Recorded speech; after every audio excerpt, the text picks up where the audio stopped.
Bonjour à tous et bienvenue dans le Grenade Time. Aujourd'hui, on va faire un retour détaillé sur notre mercato qui, vous allez le voir, est assez médiocre. C'est l'entrée d'Ismail Assar qui va immédiatement s'illustrer. Enfin,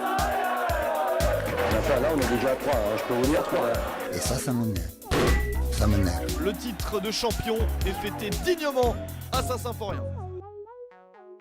Avec le transfert en tant que joker de Fabien Santon, je peux enfin avoir la liste complète de nos pertes.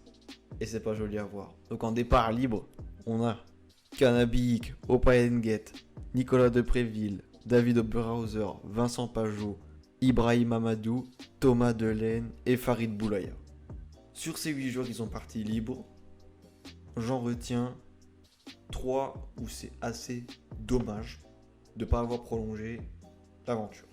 Opa Nguet, même si il était sur une phase clairement descendante, il a toujours pas de club.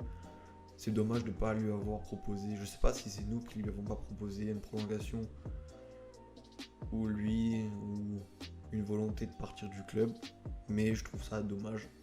Je sais pas vos avis, mais moi je trouve ça dommage. Pareil pour Thomas Delaine qui a trouvé le club ennemi, Strasbourg. Voilà, c'est pas joli pour la carrière, mais il fallait quand même qu'il continue sa carrière en Ligue 1, je suis d'accord. Mais bon, de le laisser partir libre, c'est assez dommage. Et Farid Boulaya qui allait se mettre au Qatar, c'est dommage.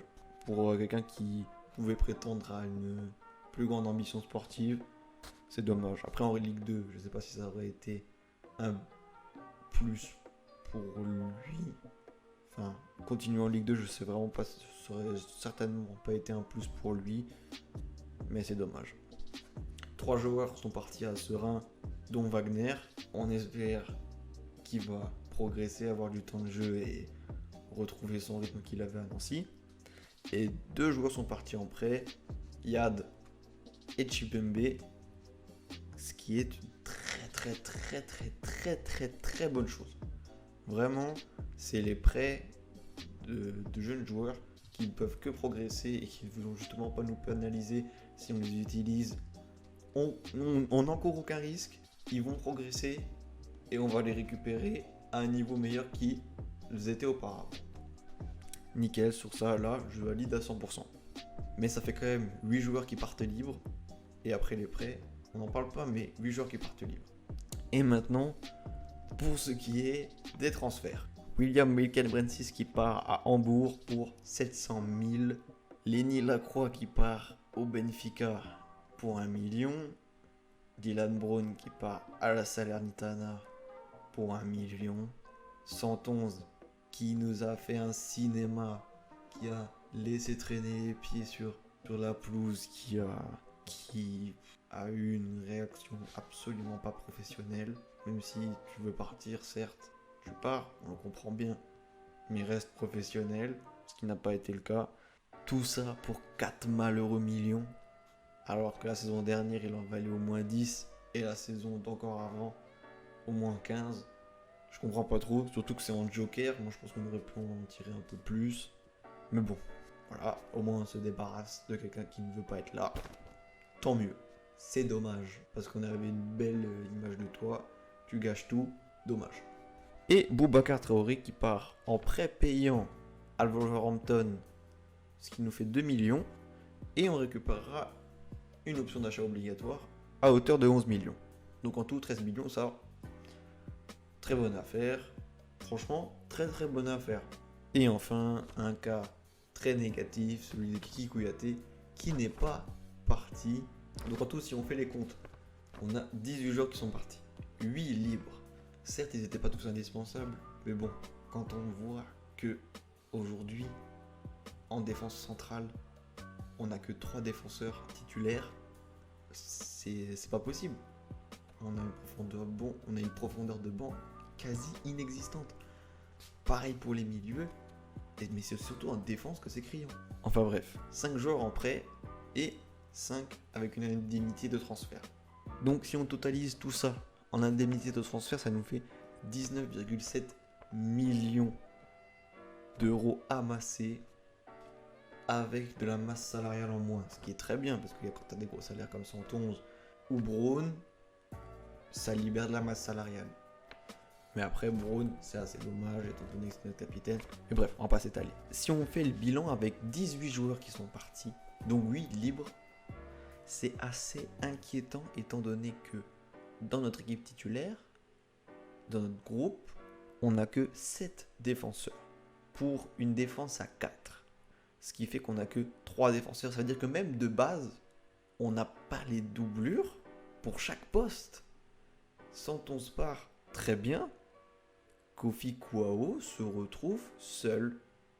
Et on me fait pas croire que Fally Kandé peut jouer à droite, que et n'importe quel ou que à la couche joue à droite. On va pas me faire avaler de sottises non plus. Quand on voit qu'on lâche Mikkel Brensis pour 700 000 euros, seulement 700 000 euros, un des meilleurs mécènes de l'année dernière à Hambourg, je suis pas sûr de l'équation. Pareil, on n'a que 6 milieux. 6 milieux dont 2 qui sortent du centre de formation directement. D'aller Jean-Jacques, 6 milieux, ça veut dire qu'on peut que faire un turnover. Un turnover avec 2 jeunes du centre de formation directement. C'est pas possible, c'est vraiment pas possible. Et même dans ces défenseurs-là, il y en a un qui veut pas jouer, qui veut pas être là, en l'honneur de Kiki Kouyaté. Et qu'en attaque, où on est bien fourni, où on est assez fourni. Bien, ça va, mais vraiment assez fourni, oui, ça c'est le terme correct. Juste un petit commentaire sur Mikkel Brensis et Lacroix. Je sais très bien que c'est des jeunes joueurs qui sont en devenir, qui veulent toujours aller plus haut. La Bundesliga, le championnat portugais et la Ligue des Champions, même si pour l'instant il est en jeune. Je sais, c'est pas de souci, je crache pas sur eux, je leur en veux absolument pas. C'est le but d'un joueur d'avoir la meilleure carrière, mais pour nous, en tirer que 700 000 pour Mikkel Brensis et 1 million pour Lacroix, c'est risible. Notre gestion, elle est pourrie. Mikkel Brensis, on lui donnait du temps de jeu, on en avait besoin comme doublure ou au moins comme titulaire, et on le vend que pour 700 000 à Hambourg, alors qu'il avait au moins 2 ans de contrat encore.